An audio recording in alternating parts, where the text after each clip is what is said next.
Oh yeah, truckdriver101.com. I figured I'd do a little short intro, y'all. So guys, what's up? Truckdriver101.com. We are in the month of June, and it's time for our 3 monthly podcasts, everybody. I think I'm gonna do 4 this month.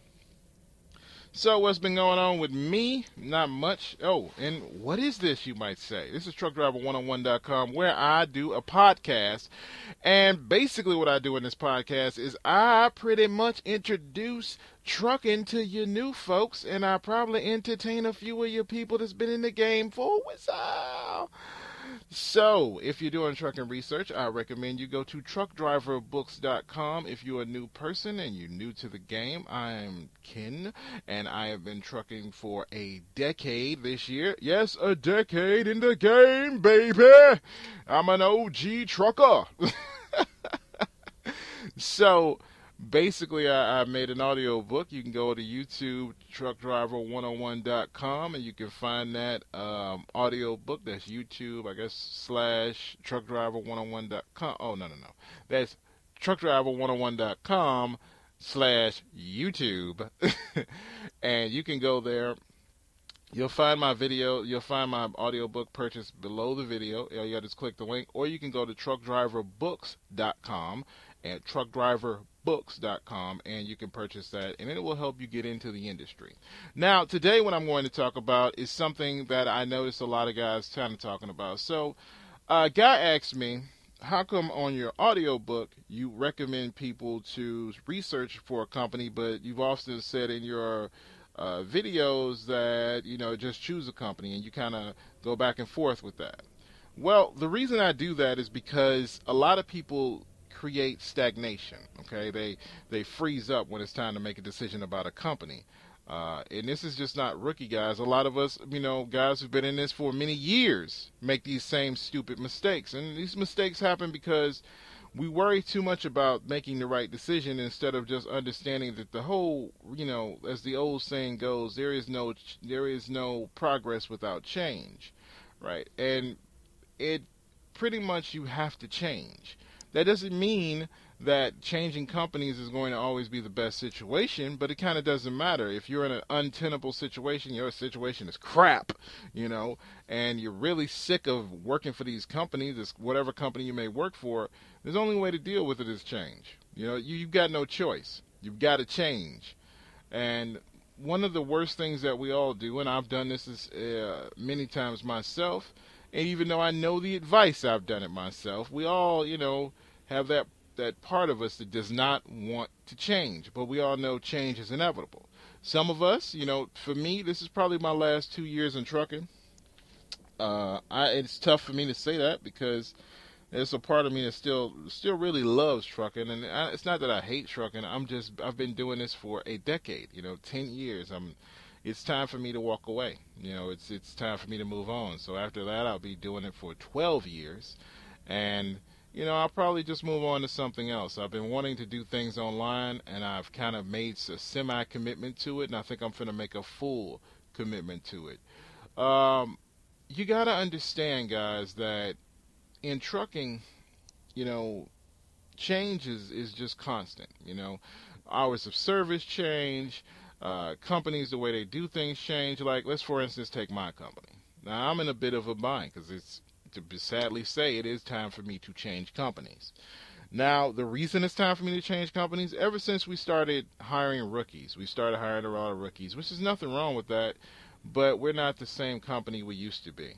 And, they had to change probably to keep up with the turnover rate, and I've got to change because this no longer works for me, and it's time for me to move on. So, you have to be aware of when, it's just time to move on, and it is time for me to move on. It's tough because I kind of wanted to lose more weight before I left my company. I'm a big guy, big old fat boy, and I'm trying to not be such a big old fat boy, and it's tough right now because I'm kind of going through the problems of the company and the crap that comes with it, and I'm being blamed for things I don't have control over, and it's starting to make me angry about it. But, this is what happens when companies go wrong for you. Now, there are other people here at, Falcon Transport that are doing very well, and it's working for them. It's just time for me to move on because the changes don't agree with me. I need to work for a company where, things are a bit more consistent and people don't, it's less drama. Like I got back to my truck. I ran out of hours.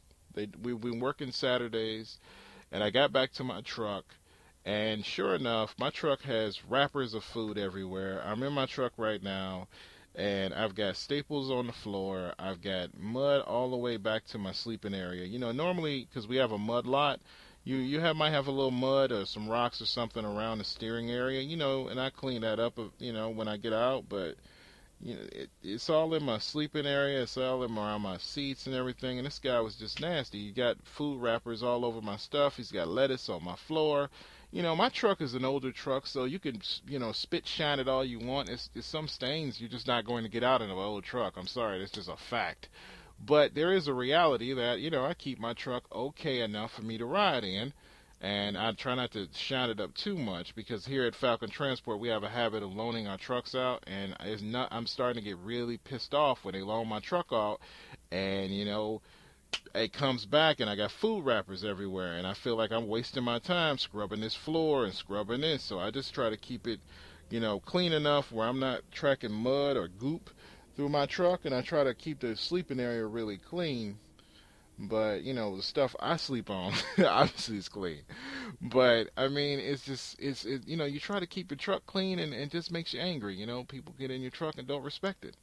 And some people get in your truck and they're like, oh, look at that little, he didn't, do this, so I'm just throwing things everywhere. Or you keep your truck super clean, and you get in and somebody really doesn't respect it. I mean, I remember one time, a friend of mine who used to work here, he had crap in his truck. And when I say crap, I do mean shit. He had somebody's shit in his truck. And I'm like, and they just said, well, can you clean it up? It's like, what am I cleaning this for? So I clean my truck good enough for me to ride in it. I don't probably sparkle it like I used to back when I was at Warner. But, it's a sign for me to leave. If you're a guy here and you're making good money, obviously, and you're used to this, it's great. But, I used to work for Warner Enterprise. I'm used to an assigned truck that nobody borrows. If I come back when I worked at Warner, if my truck was gone, someone stole it. It angers me a lot, but it is what it is. I chose to come here, and that's always been a thing for the last 3 years I've been here. But it's just starting to really get to me, and it's just starting to get to the point where it's like I don't want to deal with this anymore.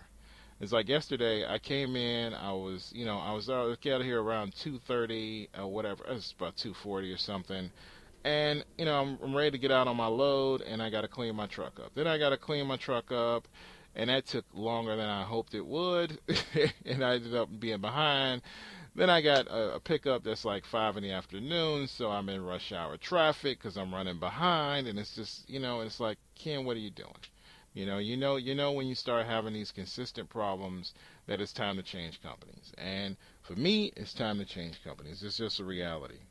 So I'm looking at different companies right now. I've got a few realities to deal with. The fact that I am a 300-pound plus guy, which means, if you know about the trucking industry, if you're 300 pounds plus or you're a big guy, you need to go ahead and get your sleep apnea test. Don't even wait for them to tell you to do that, because when I change jobs, I've been doing this run to get home more. Because my neighborhood is not what it used to be. So I've been trying to stay home more.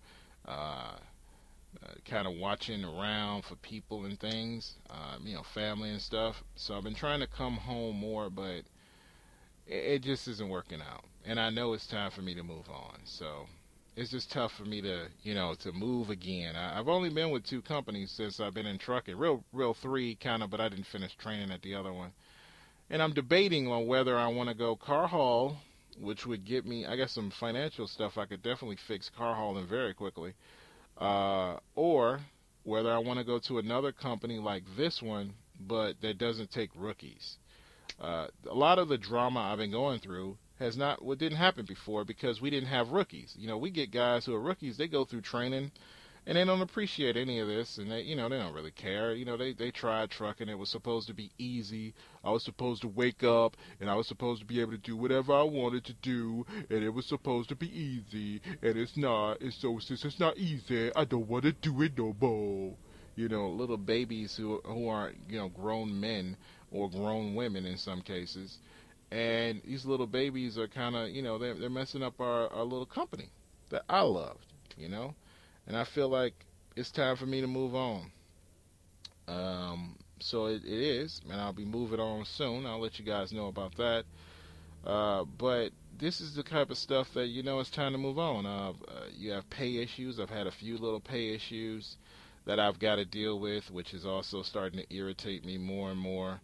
And I feel like when you start to have pay issues, when you start having issues with how they do business, when I come to my truck and it's covered in food wrappers, it's just getting too irritating. And I know that it's not going to get better, it's going to get worse. It's a sign. And I don't know, man. I guess it's just disappointing that you have to move on again, but that's the way it goes.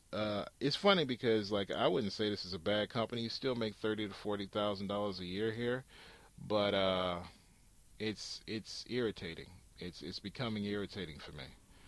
Uh, I think the other part that started to irritate me is the fact that I drive an older truck, and I watch rookies come, and they drive brand new trucks. Many of them do, and their brand new truck, they don't treat worth a damn. They take it and they, one young girl, she came here for a little bit. She was done with the company. She parked her truck all crooked in the lot, brand new ProStar, brand new trailer, parked it crooked in the lot, didn't give a damn. These young people, a lot of young cats today, they don't respect anything and they want money, but nobody wants to work, and that's fine, everybody's got to go through their growing pains as a young person, but when you've been doing this for a decade, it's like, why am I putting up with this? Why am I going through this drama? And again, I had to stop and realize, like, you know what? You work for a first-time employee company. That's when they started hiring rookies again, that's what it became. And once it becomes a first-time employee company, unless you want to train, which I have no desire to do here because the training process isn't long enough, and some of these people should be thrown out of the truck the first day. I mean, I've seen guys back up, they see a truck behind them. They see the truck behind them. Literally, I've seen this happen several times here. They see the truck and then keep backing up. I mean, it's just poor training.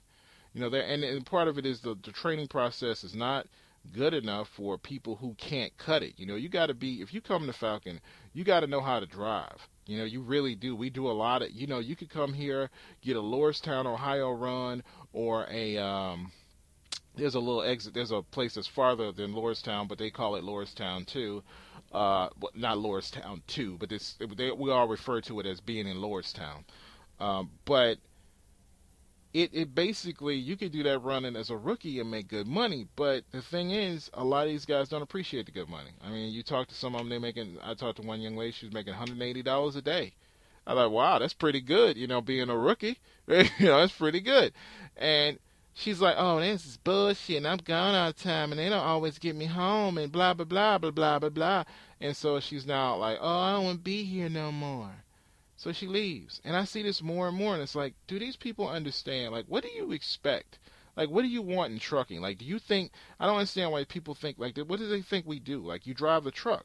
The other part is, most of them, they got these smartphones, and all they do is text on them, and all they do is, talk on them, or look at Facebook. They never stop to go to audible.com and go download you an audiobook. I don't get paid for that, but I'm just saying, go to Audible. Do something different, learn something, innovate. This is time, 11 hours a day. You can educate yourself. You can do a million things. I've learned all about internet business and all about making podcasts and all about stuff like this, learning while I'm driving. And that's just reality, but people don't want to learn. People just want to be ignorant nowadays. I don't get the whole willful ignorance, But, maybe I'm just getting old. I am in my 30s. I'm 34, so maybe I'm just an old man, But, it's really becoming a company I no longer want to work at. And it's just time to move on. But anyway, enough of that. So, back to change. Change for me is going to be rethinking what I want as a company, because I've got to find out, like from my experience, when you change in companies, you got to remember what you don't want. And the first thing I don't want is I do not want to work for a first-time employed company. Every time I have, it has been just horrible. And when this company did not hire rookies, we were a different company. When we started hiring rookies, it's just bad. I mean, and one of the things I suffer from working here is name recognition, or what I like to call blame recognition. And what I mean by that is, you call and you have a problem. It has nothing to do with you. It has to do with the equipment. You're not getting out, whatever, right? You have a problem and it needs to be solved. You tell the company, hey, I've got this problem, and then all of a sudden they're trying to blame you. And this is what I call blame recognition, just to start over there. And the reason I call it blame recognition, because when you work for a rookie company, you've been here for a while, you become the only person's name they know. And that sounds weird, doesn't it? Like the person's name they know, you think they would treat that person well, but actually it causes you to be treated badly. Here's why. Imagine if you're a dispatcher, head dispatcher, and every day you have 50, 60 drivers that quit. And at the same time, you hire 50, 60 drivers a day, right? Or a week or a month. At the same exact time, you have the guys that you know, right? And when they have a problem, whether it's once a month or once every 2 weeks, and it's usually the same problem, they didn't get you unloaded fast enough, or they took longer loading you, right? You tell them, but they hear your name all the time because you're the only name they recognize. And I've had one conversation with my dispatcher where she said something like, oh, whose fault is it now? And I remember sitting there going, and I had to hold myself back because, excuse me on language, but I was about to go, excuse me, motherfucker. Because last time I checked, I am not the person not loading this trailer for 2 hours. I'm not the person that's taking 2 hours to unload. I'm not. Right? But you're going to talk to me like it's my fault, like I'm just magically making this up. I'm making up that it's taking me 2 hours. No, I'm not. It's taking 2 hours. I can't modify time. I'm not an X-Man. I don't have special powers, silly person. Like, what do you want me to do? I'm calling you and verifying and explaining to you that it's not going to happen. And all they do is, and again, I had to stop and think about, what is this person's perspective? The person's perspective is, you're the only person's name they know on a consistent basis who calls in with the same problem, and it's just a very simple thing to fix, but you don't want to deal with it. And then you want to blame other people instead of dealing with your own problem. Your problem is still the same freaking thing. And you know what your problem is? The companies that you can't control. Sometimes, you go through this in trucking where companies act like you're supposed to walk in, tell the guys when to load you, tell the guys when to unload you, because you be massa. Right? You ain't nobody. I'm a dude who drives a truck. That's all I am. I can't walk in this place and tell, hey, hello, driver who's in that union, you better get this load loaded, you son of a gun. Right, hey, hello, driver who's temporary and making like minimum wage, and you better get this load loaded, boy, because, my dispatcher is furious, mighty wrath of God.